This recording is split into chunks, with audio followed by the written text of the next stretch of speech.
তো বলতেছিলাম আমিও মৃত্যুবরণ করব, আপনাদেরও মৃত্যু হবে। যারা পর্দার আড়ালে সম্মানিত মা বোন আছেন তাদেরও মৃত্যু হবে, কি ঠিক কিনা? মৃত্যুর ব্যাপারে কোনো বিরোধিতা নেই, এই ব্যাপারে সবাই ঐক্যমত। যে কোনো সময় যে কোনো ক্ষণে আপনি একটা হিন্দুকে বলেন আপনার মৃত্যু হবে, সে বলে হ্যাঁ হবে, তারাও বলে হবে। প্রত্যেকটা ধর্ম বর্ণ নির্বিশেষে প্রত্যেকটা মানুষের স্বীকার করে মৃত্যু আছে, আছে কি নাই? মৃত্যু আল্লাহ তাআলা কালামুল হাকিমের বিভিন্ন জায়গায় তিনি বলেন কুল্লু নাফসিন যায়কাতুল মাউত, নিশ্চয় প্রত্যেকটা প্রাণী মৃত্যুর স্বাদ আস্বাদন করতে হবে।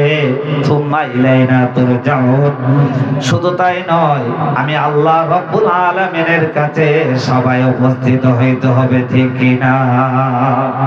তাহলে এই দুনিয়াতে আপনি আমি আসছি, আল্লাহ তাআলা একটা উদ্দেশ্য করে আমাদেরকে পাঠাইছেন, ঠিক কি না? না বেখুদা?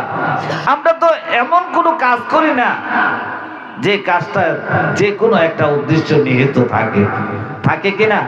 আমরা যে মাহফিলে আসলাম, এই আসাটা একটা কারণ আছে না?